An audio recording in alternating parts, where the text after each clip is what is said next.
Prezados amigos, estimados irmãos e irmãs do Ideal Espírita, o nosso bom dia e votos de muita paz. O pessoal lanchou aqui, hein? O amigo que nos antecedeu disse que eu sou um trabalhador incansável, mas não é bem assim, é porque os amigos não me dão descanso. Então eu tenho que estar sempre na ativa. Mas registramos aqui o nosso prazer muito grande de estar com vocês outra vez. Trazemos o abraço afetuoso dos amigos do Grupo Espírita João Evangelista, lá de Vitória, do qual participamos, e também dos nossos companheiros da Federação Espírita do Estado, a qual emprestamos a nossa colaboração no Departamento do Estudo Sistematizado. O tema proposto para a nossa reflexão de hoje, já anunciado, tem por título Oração e Paz. Nas últimas décadas, particularmente a partir do início deste século, com um terrível tsunami que ceifou mais de 200 mil pessoas na região sul da Ásia, no Oceano Índico, como sabemos. Os conflitos, os desafios, os problemas se agudam na sociedade terrena. Não é novidade para nós, por conta do noticiário incansável de notícias de desastres e dores, como estamos nós. E não somente entre as nações, mas começa o grande problema dentro de cada um, com os nossos conflitos existenciais. Os problemas íntimos da família se desdobram, se ampliam, machucando severamente a nossa sensibilidade. Os problemas da nossa sociedade, nas nossas cidades, como também sabemos e percebemos, estão sempre a braços, com dramas e desacertos. Parece, como disse alguém há muito tempo, que o homem perdeu o endereço de Deus.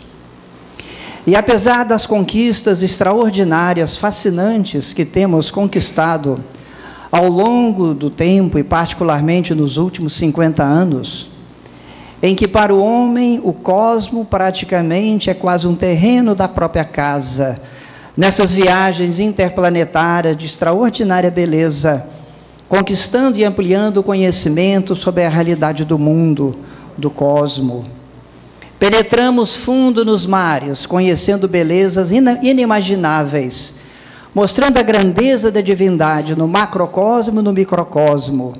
A ciência aprofunda conhecimento e desmistifica a intimidade do próprio átomo, quando pensávamos há mais de meio século que o átomo era a unidade mínima da própria matéria, quando não é. E apesar de tantas conquistas, da agilidade dos nossos transportes, do conforto que temos em casa, aqui em qualquer lugar, mas desconhecemos quase que totalmente o terreno interior de nós mesmos. Daí os problemas permanecem, as dores aumentam, o conforto físico se amplia, muitas vezes nos aquietam em parte as necessidades, mas a gente percebe que não é assim. Então podemos dizer, penso, com justa medida, que a oração e a paz devem ser percebidos como os dois pilares essenciais na construção da nossa vida. Não é desconhecido de nós qualquer coisa a respeito da oração, da prece. Em todos os tempos das civilizações, e particularmente na intimidade do movimento espírita, pelos esclarecimentos que nos ampliam a respeito de nós mesmos, do outro, da vida e de Deus, percebemos e compreendemos a importância da prece, da oração, desse momento muito particular e especial, em que construímos uma sintonia mais afinada com Deus, com o divino, com o sagrado. E sabemos que os benfeitores espirituais, evidentemente, acolhem a nossa rogativa, se aproximam, estão sempre do nosso lado, oferecendo o possível de amparo, estímulo, conforto. E a paz, como resultado desse processo, Não raras vezes nós as temos, sentimos no nosso cotidiano, dentro de nós. Os desafios que nos acontecem, os problemas com que a vida nos envolve, as lágrimas que chegam de variada origem, a afeição querida que se afastou, às vezes de maneira incompreendida, aquele que deixou o nosso convívio e voltou à grande pátria espiritual, e tantos outros dramas, desafios e interrogações. Então, amigos, sob a ótica espírita, particularmente, refletirmos sobre a oração e a paz, me parece um tema sempre pertinente, agora, amanhã, depois, para que nós não esqueçamos da importância de nos mantermos sintonizados, afinizados com os benfeitores espirituais que todos temos. O espírita sabe, e deve não esquecer disso, que apesar da divindade, através dos seus mensageiros, estarem sempre do lado de qualquer um de nós, mas é indispensável que nós queiramos, eles nos respeitam o livre-arbítrio, o poder de escolha, de decisão. Se nós não queremos a paz, eles vão nos respeitar. E dar tempo para que, através dos desafios renovadores, mais adiante, não raras vezes, à custa de muita lágrima e sofrimento, nós busquemos de novo a paz. E a oração desse particular é este canal vivo de sintonia afinada com o bem, em que nós estamos sempre aprendendo a exercitar.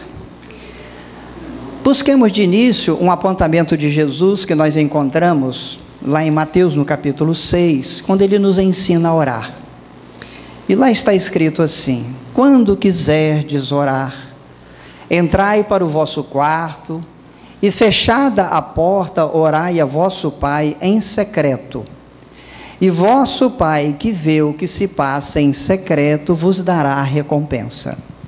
Analisemos um pouco detidamente a fala de Jesus. Começa ele: quando quiserdes orar. Quando? Ninguém é obrigado.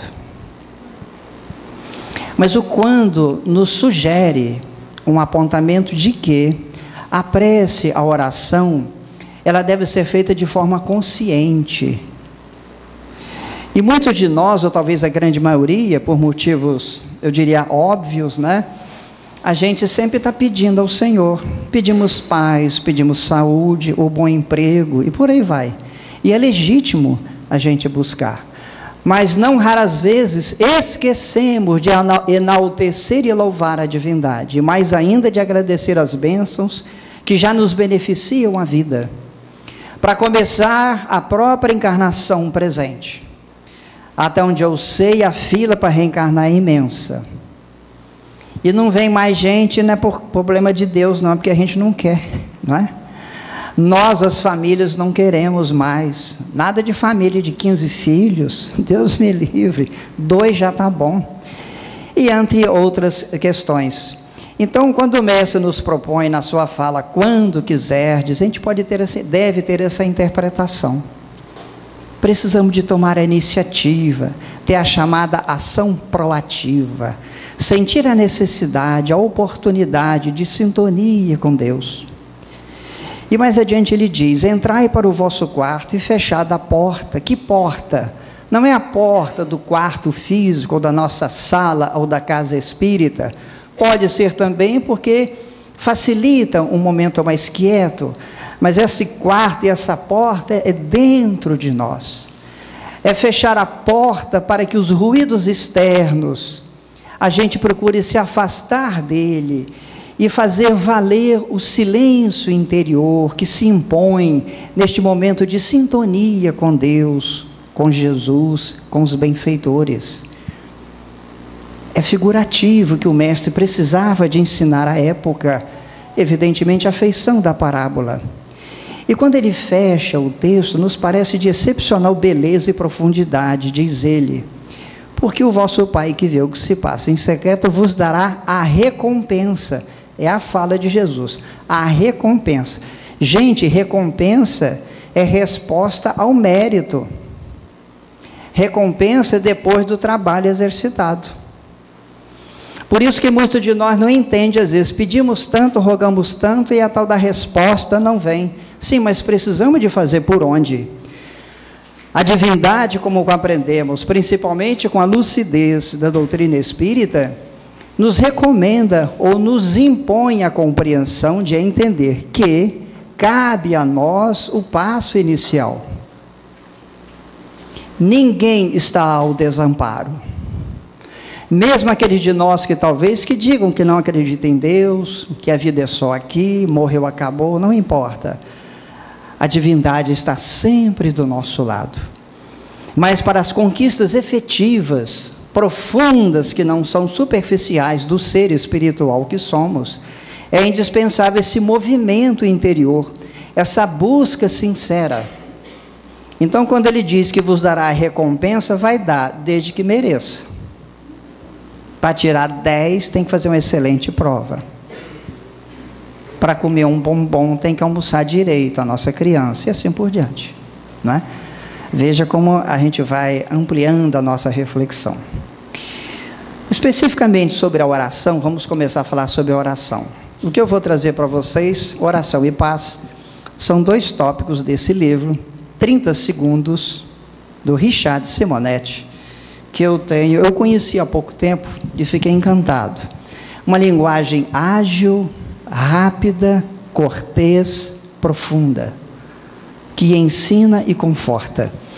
Então vamos conversar. Ele estabelece aqui, ele imagina um diálogo dele, do autor, com alguém a respeito da oração.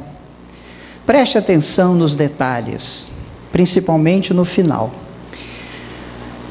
Deus ouve nossas orações? Indaga o interlocutor. Ele responde: que pai não ouviria os reclamos do filho? Somos atendidos invariavelmente. Não tem acontecido comigo. Por que pensa assim? Deus não corresponde às minhas expectativas. E você corresponde às expectativas de Deus? Não entendi. Se você tem fome e ora, qual a sua expectativa? Que Deus me dê o pão. Consideraria que Deus o atendera se lhe desse o trigo? Mas eu não posso comer o trigo.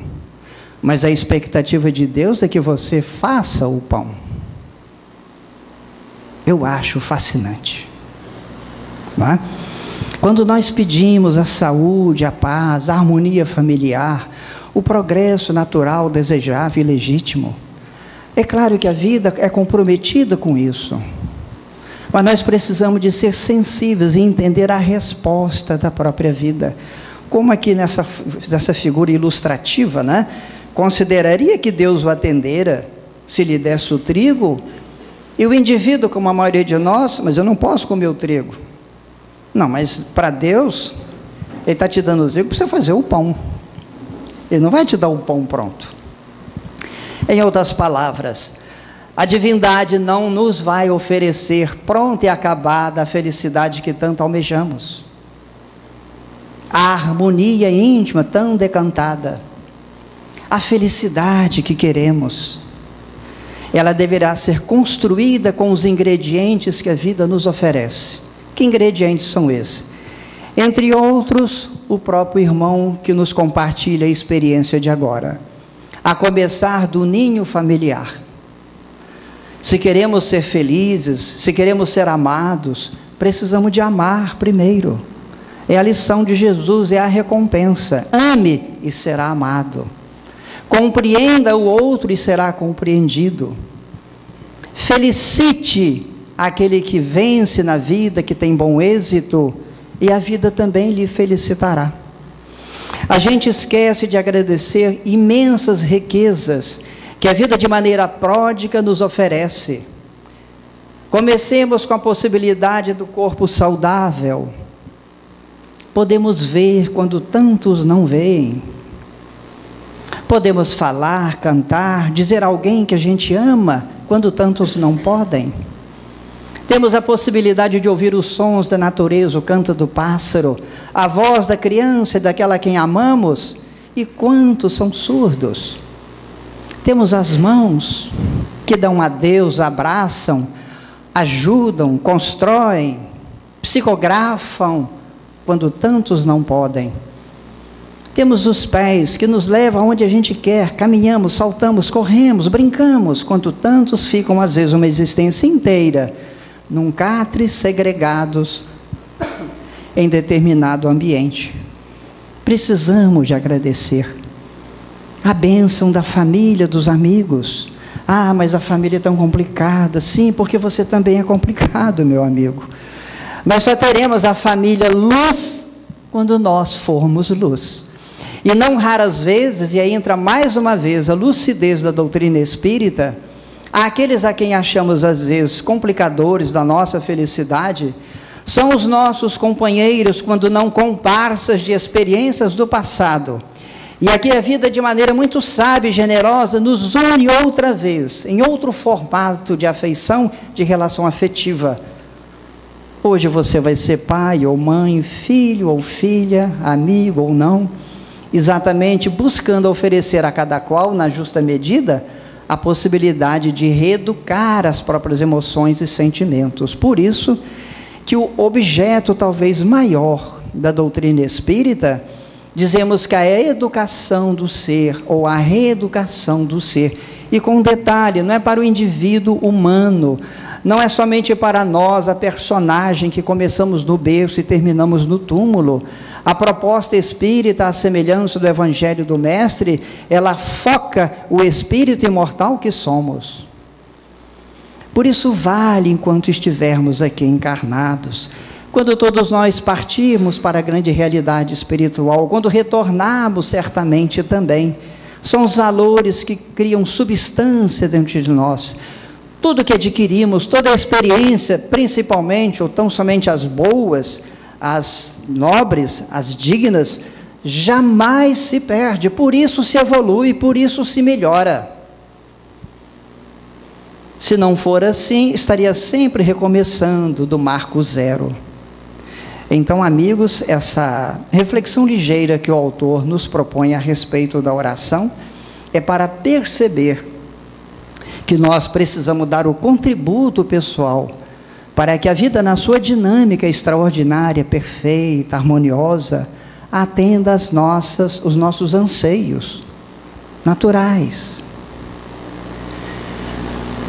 No livro Obreiros da Vida Eterna, da série do André Luiz, nós encontramos um apontamento de um benfeitor Jerônimo, que ele nomina na obra. O que eu leio, temos lá no capítulo 11 desse livro. Eu vou resumir a fala. E ele trabalhava a respeito exatamente dessa nossa ânsia, dessa rogativa à divindade, a Deus, para as nossas necessidades. Então o benfeitor diz o seguinte: a concepção humana do socorro divino é viciada desde muitos séculos. Não é de agora. Por causa dos equívocos que têm sido trabalhados há milênios. E ele continua: costuma aguardar serviço, estima e entendimento, mas desdenha servir, estimar e entender, quando não seja em retribuição. E ele fecha de uma maneira muito interessante, profunda, que para nós os espíritas razoavelmente informados compreendemos. Diz ele: o subsídio celeste traduz-se por benditas oportunidades de trabalho e renovação.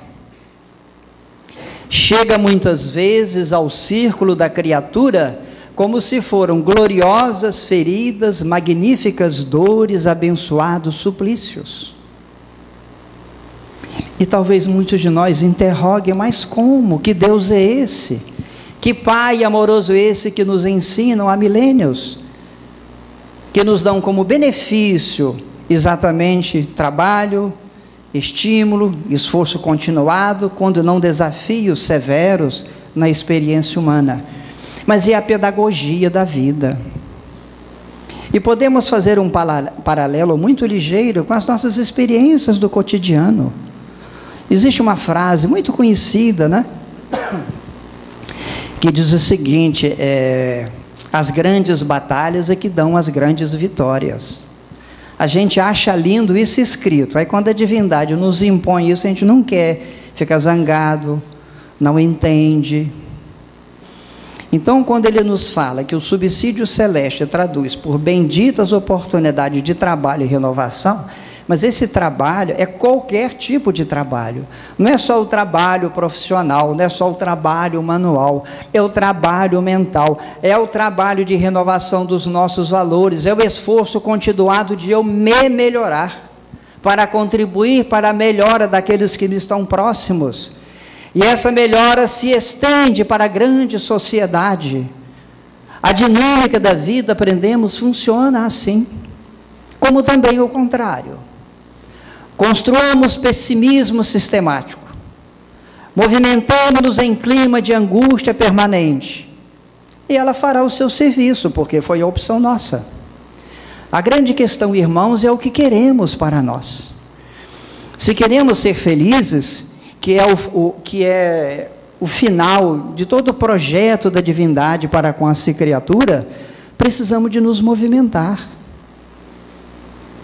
Aqueles irmãos nossos que deixaram um rastro de luz para a humanidade ao longo dos séculos, para ficar-nos conhecidos, cientistas, religiosos e tantos outros, foi esforço continuado, trabalho de anos e anos, décadas, muitas vezes esquecidos enquanto encarnados. Tempos depois, o valor realça. Então nós erigimos uma estátua para aquele ou para aquela, compreensível, mas é o trabalho dioturno que precisamos de fazer. E não devemos esquecer, como nos ensina Emmanuel, o benfeitor sempre amigo, que esse trabalho deve começar dentro do lar. O lar é o laboratório essencial que nos aprimora, enquanto espíritos que somos, para os grandes cometimentos mais adiante. Amarmos-nos aqui em encontros ligeiros, que bom, e deve ter. Mas nós temos que amar também lá, nessa retorta que nós chamamos de família, onde os conflitos emergem a todo instante, os amores também se espalham, explodem, também as angústias, as agruras, os tormentos. Mas não é porque a divindade nos quer fazer infeliz, porque nós precisamos e pedimos indiretamente a necessidade desse esforço no trabalho pessoal. Por isso que a doutrina espírita nos consola. Por isso que de maneira muito justa nós a temos como consolador prometido de Jesus, porque esclarece, porque amplia o nosso entendimento. Então sofre-se, não é porque a divindade quer, porque Deus não existe ou algo parecido. É porque nós construímos a necessidade dessa pedagogia severa, rigorosa, para a gente ajustar o passo às leis da vida, do amor e da paz. Então fica mais fácil, talvez, da gente começar nesse esforço continuado de melhora íntima. Quando ele diz que esse subsídio, esse auxílio celeste chega, muitas vezes no ciclo da criatura, como se fossem gloriosas feridas, dores, incômodos. Mas não é só ferida física, não é só o problema físico também, que também evidentemente faz parte desse grande processo. São aquelas dores agudas, que às vezes ninguém vê, mas quando estão dentro de nós, ou desabrocham dentro de nós, quando entendemos a necessidade do esforço inadiável de melhora íntima, e dá trabalho, e dói, e machuca, quando nós queremos mudar aqui as nossas crenças antigas, envelhecidas, os velhos hábitos da fofoca, ou na linguagem mais nobre e bonita, da maledicência, mas é a fofoca do mesmo jeito, do olhar sempre questionador para tudo e para todos. Qualquer problema nos angustia, nos afunda. Se aquele que cresce, eu fico logo com inveja. Sabe, essas coisas miúdas. A gente precisa de fazer um esforço para superar isso. Porque senão continuaremos nesse reme-reme de encarna, desencarna, encarna, desencarna. Porque a providência divina, ela é amorosa, sábia, justa, nos dá tempo. para que cada qual, dentro das suas possibilidades, cresça, avance. Então nós vemos que realmente, quando a gente faz as nossas orações, a gente tem essa expectativa da resposta já, e com um detalhe, no colorido ou na embalagem que a gente quer. Mas Deus, que é muito bom e é Pai, fala: não, nessa embalagem você não pode ou não deve ter ainda. Daí os nossos desafios, não é? Quando a gente se conhece, geralmente em época mais jovem da vida, né? Então, a gente mora até embaixo da bananeira. Eu quero ficar do seu lado. Carro, que nada, uma bicicleta velha serve. Ar-condicionado, nem pensar, aquele ventilador velho da mamãe ajuda. Casou, bicicleta já era, não é? E por aí vai, os filhos chegam, todos, espíritos comprometidos no grande objetivo de evolução coletiva. Nenhum de nós na experiência humana é credor de ninguém. Aprendemos com os benfeitores. Todos somos ainda devedores do outro. No mínimo, compreensão, apreço, desejo de bem, de paz. Então, a doutrina espírita nos elastece a compreensão dessa possibilidade da vida. Quando a gente folheia o Livro dos Espíritos, encontramos algumas questões ligeiras que eu passo. Quando nós aprendemos lá na questão 658, e Kardec pergunta: agrada a Deus a prece? Resposta: a prece é sempre agradável a Deus, quando tem uma condicionante. Quando ditada pelo coração, pois para ele, Deus, a intenção é tudo. Por isso que a gente diz que a prece necessariamente não tem que ser só verbalizada, como fazemos aqui em nossa casa, em qualquer lugar. A prece, acima de tudo, é motivação interior sintonizada com o bem. Por isso que às vezes eu brinco, porque se fosse só falar a prece, o mudo, coitado, estava perdido, porque não pode falar. Sinta-se bem, sinta-se harmonizado com a vida, deseje paz, deseje saúde para si e para o outro, não importa o que o outro seja, deseje-lhe o bem. Igual às vezes Divaldo Zé Raul Teixeira, numa das suas falas de há bom tempo, que nós encontramos em obras, ou CDs, ou DVDs, a gente entra no elevador, às vezes, né, na cidade, entra no elevador de manhã, várias pessoas no elevador, e às vezes a gente fala assim: bom dia, e mesma coisa que você falasse para a parede, ninguém responde. Não se preocupe, dê bom dia, dê bom dia, movimente-se no bem. São essas coisas miúdas, sabe, que a gente vai diluindo com o algodão da paciência, da amizade sincera, porque isso, gente, é que será os grandes valores que cada um de nós vai levar após a desencarnação. Todas as possibilidades humanas, físicas, vão ficar aqui. E não é errado, em hipótese alguma, tê-las, desde que de maneira digna e nobre. Mas o que vamos levar são as nossas realizações efetivas no campo do bem, independente de qualquer colorido de fé, como aprendemos. Joana de Ângeles, no livro Rejubila-te em Deus, uma obra recente, no capítulo 8, ela diz o seguinte: a oração é um precioso recurso que faculta a aquisição da autoconsciência, da reflexão, do exame dos valores emocionais e espirituais que dizem respeito à criatura humana, em perfeita sintonia com uma questão do Livro dos Espíritos, quando eles nos ensinam o seguinte: orar não deve ser uma ocupação, um emprego de tempo, porém um estudo de si mesmo. Orar é um estudo, ou deve ser um estudo de cada um de nós. Quando, por exemplo, eu digo na minha prece: Pai nosso que estais no céu, santificado o teu nome, venha a nós o teu reino. O que é que eu estou sentindo do que eu estou falando? Qual é o reino de Deus? Que eu falo, venha a nós o vosso reino. Que reino é o dele? No mínimo entendimento, compreensão, cultivo da paz, do bom pensamento, da boa palavra, apreço ao outro, ao diferente, a diferença, e por aí vai. Uma lista imensa, não é verdade? Eu estou falando, venha a nós o vosso reino. Aí o reino dele se aproxima e como é que eu fico? Mais adiante eu digo sempre, seja feita a tua vontade, assim na terra como no céu. Ele se propõe a fazer, eu fico zangado, aborrecido ou não atendo. Mas sou eu que estou falando. Sabe, para a gente entrar nesses detalhes. As grandes e definitivas conquistas do Espírito, amigos, não será feito por conta de nada de extraordinário. Não. É na quietude do nosso interior. É nesses degraus miúdos que a gente vai subindo dia a dia, hora a hora. Para termos a consciência tranquila.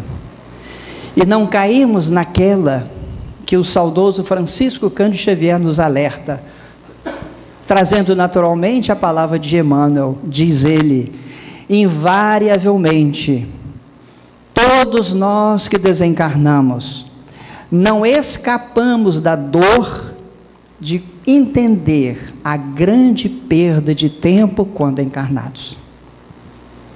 Não vale a pena. Façamos um esforço. A vida, a reencarnação, não é para estarmos aqui em recreio permanente. A vida é escola. Nós não aprendemos que a Terra é escola? É escola acima de tudo. Hospital também. Prisão para alguns. Momento de lazer, precisamos, é importante. Mas acima de tudo é escola. Não percamos tempo. Nós que já temos o benefício da doutrina espírita, que já batemos no peito e dizemos que ela realmente é o norte seguro para o nosso passo incerto. Aproveitemos o tempo. Dá trabalho, dá, cansa demais, dói às vezes, mas é o grande trabalho, é o grande processo de crescimento espiritual. A paz agora. E eu trago de novo, daquele livrinho, um diálogo, outro diálogo sobre a paz. Olha que interessante. O indivíduo pergunta, como encontrar paz no coração? Ele responde, é preciso ter espiritualidade. Pode me dar um pouco? Não é passível de comércio ou doação. O que é então? Uma conquista? Do mundo? Não, de si mesmo. Como fazer? Vencer o mal. Mas eu não sou mal, mas não é bom. Como sabe, não há paz em seu coração. Olha só que coisa, não é? Eu não sou mal, mas não é bom. Como sabe? Porque não há paz em seu coração. Então a paz, amigo, evidentemente, que é a conquista, ela deve ser sempre o resultado, a ressonância de todas as nossas atitudes boas, dignas, nobres. Claro que nós nos equivocamos a todo instante. Mas o grande desafio do processo de crescimento espiritual é nos levantarmos outra vez, com a dignidade, e evitar o equívoco do passado. Nenhum de nós aqui na Terra é santo o bastante para jamais errar. Se fôssemos tal, não estaríamos aqui.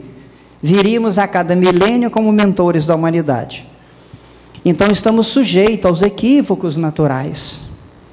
Recordemos nesse passo a questão 886 do Livro dos Espíritos, quando Kardec pergunta aos benfeitores como Jesus entendia a palavra caridade.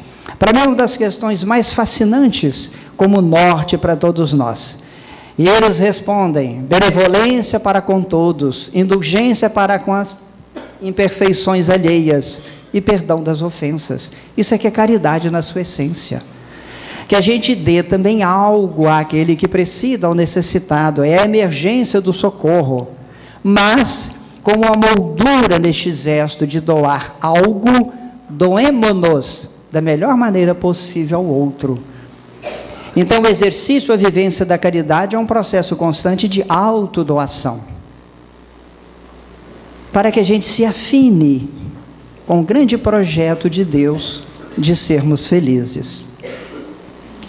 Ainda Joana de Ângeles, no livro Diretrizes para o Êxito, ela estabelece a respeito da paz o seguinte: a realização da paz íntima dá-se mediante o exercício de ações dinâmicas e lúcidas. Mais uma vez, trabalho pessoal, intransferível.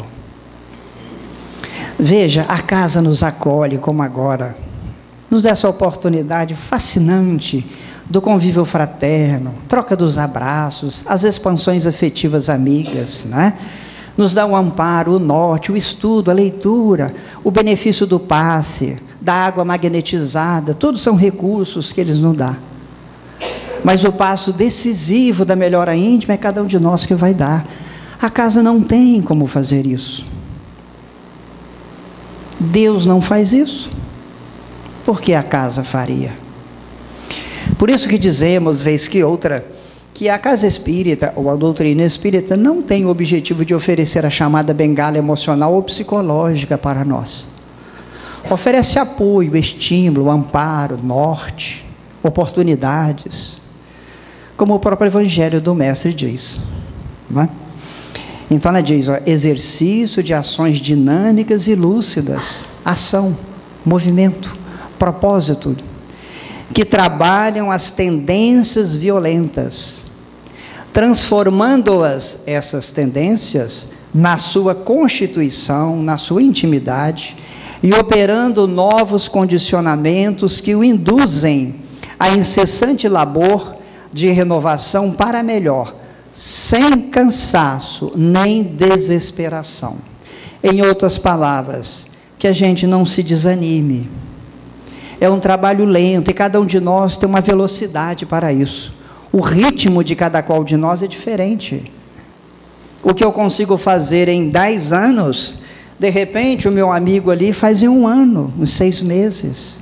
Está melhor habilitado do que eu, aprendeu melhor a lição. Então é sem cansaço. Às vezes a gente cansa, quase desanima, né? Meu Deus, luto tanto, faço tanto. E parece que a vida sempre me diz não. Mas as negativas que a vida nos diz, devemos percebê-la como recurso educativo. Na verdade, é uma proposta de estímulo. Prossiga mais, um passo a mais, como Jesus nos ensina.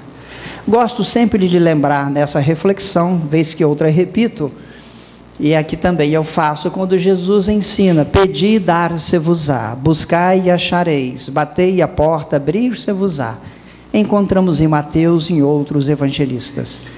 Veja como essa estabelece uma lei, um princípio da lei: pedi e dar-se-vos-á. Não diz o quê? O que pedir é problema nosso. Precisamos de aprender a pedir aquilo que melhor satisfaça as nossas necessidades espirituais. A gente esquece que a mensagem evangélica, como a mensagem espírita, ela não foi dita para o indivíduo humano, transitório, que a gente começa no berço e termina no túmulo. A mensagem é para a alma, o espírito imortal que somos. Nossas origens se perdem no infinito, num passado longínquo, como aprendemos lá no Livro dos Espíritos, na questão 115. Então, sem cansaço, esforçando-nos sempre, porque esse é o grande trabalho. E a cada ganho, a cada êxito que nós conseguimos, certamente nos robustece a alma, a disposição para prosseguir. E termina sem desesperação. Não fiquemos tão inquietos, sofridos e amargurados, porque não conseguimos ainda tal ou qual êxito. Esforcemo-nos um pouco mais. Amemos mais. E a começar a amar a nós. E amar a nós, amigos, não é amar ao corpo, não. Também ter o respeito, o cuidado para o nosso corpo. Lembremos que é o grande instrumento que nós temos para a nossa passagem, a nossa jornada no mundo físico, no mundo objetivo das formas. Então precisamos de zelar por ele, sim, com certeza, mas que haja prevalência para a alma, para o espírito, porque o corpo vai ficar, e vai se transformar. Hoje, em pleno vigor da juventude, é a beleza que estua, a força que marca a presença. Os anos passam, gente, ó, e tudo cai. É a lei da gravidade, sabe? Não tem jeito. Eu, como não tem como cair mais no tamanho, cai o cabelo. Mas cai, não tem solução. Então, o vigor de ontem não temos mais. Mas a gente adquire se conseguir sabedoria, calma, equilíbrio. A vida é assim. É esse convite permanente para que a gente esteja sempre contribuindo para o bem de todos. Trazemos um apontamento de Paulo em Romanos, muito pertinente à nossa reflexão. Diz ele: e não vos conformeis com este mundo, mas transformai-vos. Não é transformai-o, transformai-vos, renovando a vossa mente, a fim de poder discernir qual é a vontade de Deus, o que é bom, agradável e perfeito. O mundo será feliz quando nós formos felizes. As nações estarão em paz quando nós, em nossas famílias, estivermos em paz. E também nós temos, a partir daqui desse apontamento muito lúcido do Paulo em Romanos, algum roteiro, como quase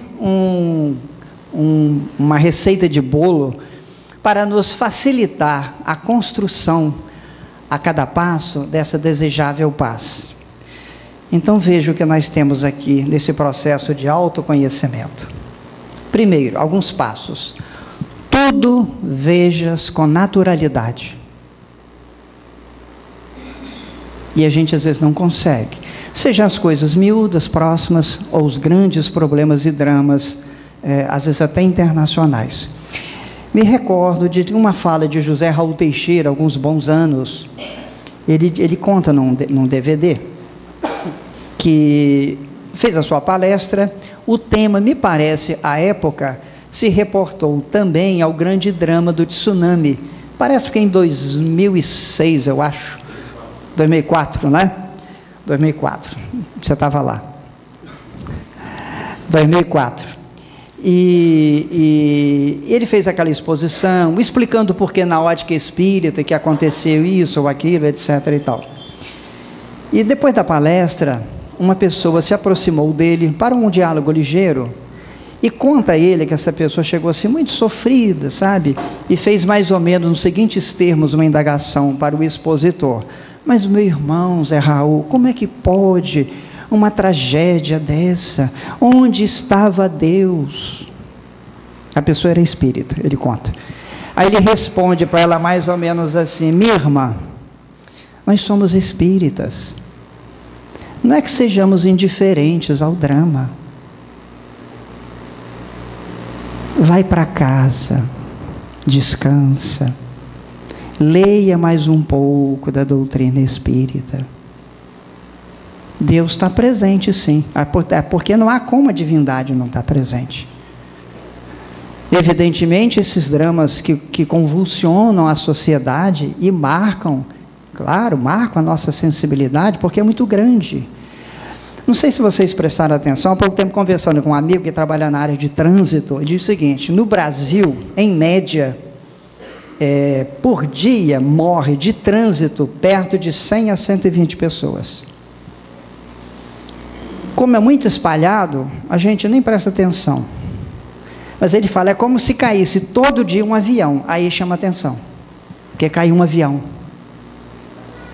Não é? É assim que funciona. Para a gente estar atento, sensível a isso. Então, quando a proposta é tudo vejas com naturalidade, é para a gente ter essa compreensão. Não é que não é para que fiquemos indiferentes à dor do outro, não é isso. Mas compreender que nesse processo, evidentemente, está a mão divina, a justiça de Deus, que se abate sobre vários de nós, não como recurso simplesmente punitivo, porque não é, mas como recurso pedagógico, que nós mesmos, juntos em determinada circunstância, a gente começa a compreender. No particular, inclusive, do tsunami de 2004, temos a obra Transição Planetária, trata disso. Ele começa tratando disso aí. E nós temos uma rápida visão de possíveis ou prováveis causas para o grande drama humano. É porque muitos de nós, apesar das várias encarnações, continuamos recalcitrantes ao bem. Prossegue a nossa lição: não ambiciones o que não é teu. Busquemos o que a gente quer para nós, mas não ambicionemos o do outro. Aliás, eu vou fazer um parênteses, eu vou contar aqui, mas pedi ao meu amigo para depois tirar da gravação, que eu vou falar mal de mim. Eu sempre pensei, há muitos anos, eu sempre pensei que eu não era invejoso. Eu acho que eu já contei isso uma vez, mas acho que vale repetir. Eu sempre achei que eu não era invejoso. Aí, um determinado tempo, deve ter uns 8 para 10 anos, um amigo nosso lá de João Evangelista, ele foi numa loja lotérica pagar uma conta de água. E o rapaz quis dar como troco de R$1 uma raspadinha na época. E ele não quis. Não, eu quero o meu dinheiro. E ficou naquela conversa ali um pouco agressiva e tal. E depois, para não cansar, falou: me dá isso aí. Pegou, foi embora, aborrecido. Chegou em casa, o filho adolescente estava na sala. Pegou a tal da raspadinha e falou: toma isso aí para você, ó. Quero isso não. Aí o garoto raspou. Ganhou um gol. Você sabe quando me contaram, porque não foi ele que contou, quando me contaram isso, a primeira indagação que eu fiz de mim para comigo: por que não fui eu? Aí eu descobri que eu era invejoso. Em vez de eu falar assim, que bom que você ganhou, né, e depois indagar para mim, não, a primeira pergunta que eu fiz foi essa: por que não foi eu? Tanto que eu procurei saber dele onde era essa lotérica, e durante 2 meses eu pagava tudo lá, mas não teve jeito. Deus não me respondeu como eu queria. A embalagem foi não, por enquanto. Você quer, trabalhe e compre. Outra proposta: executes o teu trabalho, qualquer que seja ele, evidentemente. Gente, pensar é trabalhar. Toda vez que pensamos, já se sabe de há bom tempo, o nosso organismo consome oxigênio e glicose, trabalha, realiza trabalho, é algo real, positivo, não é imagem virtual. Então trabalhemos aonde a vida nos coloque, ou dentro das nossas opções. Sejamos o melhor no que fizermos, para fazermos jus às recompensas que almejamos. Não te concentres excessivamente nos teus próprios problemas, nem dramatizes a tua dor. Muitos de nós é assim. Qualquer drama a gente arreia. E ao arriar, arreia meio mundo à nossa volta. As pessoas a quem nós amamos, ou pelo menos dizemos que nós amamos. Há que pensar nisso. Existe uma companheira espírita, que vez que outra faz palestras, muito lá na região de Vitória. E ela nos contou há muito tempo lá no João Evangelista, na sua palestra, uma experiência pessoal que eu compartilho com vocês, que eu acho ela muito bonita e profunda. É a Shirley Drummond. Uma senhora hoje já me parece octogenária, mas é um doce de pessoa, excelente pessoa. Então ela conta mais ou menos o seguinte, que ela desde jovem era muito sensível, qualquer coisa incomodava, sabe? Muito suave. E ela vivia às vezes nos cantos, chorosa, quieta. E um dia a mãe dela falou assim: Shirley, depois de conversar um pouco, falou: Shirley, minha filha, veja, o nosso coração é nosso, pode chorar. O nosso rosto é dos outros, deve sorrir. Olha que lição. O nosso coração é nosso, pode chorar. O nosso rosto é dos outros, deve sorrir. Apesar das nossas angústias miúdas, pequeninas, mas transmitamos, através de gestos, da palavra, da nossa presença amiga, cordialidade, fraternidade, otimismo, apreço à vida. Claro que haverá momento em que a gente precisa de um ombro amigo, precisamos de alguém com quem conversar, correto? Mas não façamos das coisas miúdas do dia a dia, desses grãozinhos de areia que nos incomodam, dramas terríveis, e que complicam não raras vezes a emotividade, a tranquilidade das nossas afeições. E terminando, ele pondera: Não reclames da sombra ao redor. Ilumina-te, não te faltará claridade no caminho. É o nosso objetivo maior. Amigos, não ficaremos eternamente dependentes de mãos que nos amparam, de luzes que nos conduzam. Ainda precisamos disso, é claro. Mas o objetivo da vida, a meta final, é cada um de nós ser luz.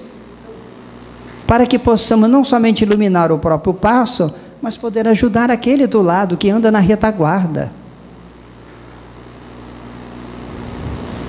Precisamos de dar o contributo, a resposta às benesses que a providência divina nos dá. Não te demores na lamentação, diz ele. E por fim, cede em favor da felicidade de alguém. Construamos a felicidade nossa na medida em que nós contribuímos para a felicidade do outro. Ninguém será feliz movimentando tão só esforços na conquista da própria felicidade. Porque a felicidade de cada um de nós depende naturalmente desse compartilhamento das coisas boas, amigas, generosas, felizes para o outro. Por isso é que aprendemos que amar a alguém é doar-se a alguém e não exigir contribuição afetiva. É claro que quando se ama alguém, a resposta afetiva nos enriquece e precisamos desse esforço, de energias boas que nos permeiam e nutrem todo o ser, mas que não seja um objetivo quase que negocial. Eu te amo se você me ama. Não, se ama, ame. Ame simplesmente. Fechando a nossa reflexão nesse particular, recordo-me aqui de que nós temos na introdução do livro Estudos Espíritas de Joana de Ângeles, quando ela conta uma historieta, uma crônica ligeira, dizendo o seguinte, que determinado jovem percorria no Oriente várias regiões em busca de alguém que lhe atendesse a determinada indagação. E lá pelas tantas ele encontra, sim, um estudioso da Torá e das leis divinas, das leis, e faz a seguinte pergunta a ele: você poderia me ensinar toda a Bíblia enquanto eu estiver de pé, num só pé? E o sacerdote fala: impossível isso. Ele fala: então a tua doutrina não me serve. Continua a prosseguir a sua viagem, e lá pelas tantas depara-se com Hilel, um grande conhecedor dos dramas humanos, e faz a mesma pergunta para ele: você pode me ensinar toda a Bíblia enquanto eu estiver de pé, num só pé? Ele fala: perfeitamente, coloca-se de pronto. E o jovem fica num só pé por alguns instantes, e o benfeitor lhe diz: ame. E para. E o jovem pergunta: mas só isso? E o resto? E ele fala: o resto de toda a Bíblia é para explicar o amor. Então, na essência de tudo, na essência íntima nossa, o que deve valer como nutriente decisivo para as inadiáveis conquistas que nos cabem é viver o amor, que tem várias molduras, várias expressões, mas o amor, que na essência deve ser justo e bom. Muito obrigado e muita paz.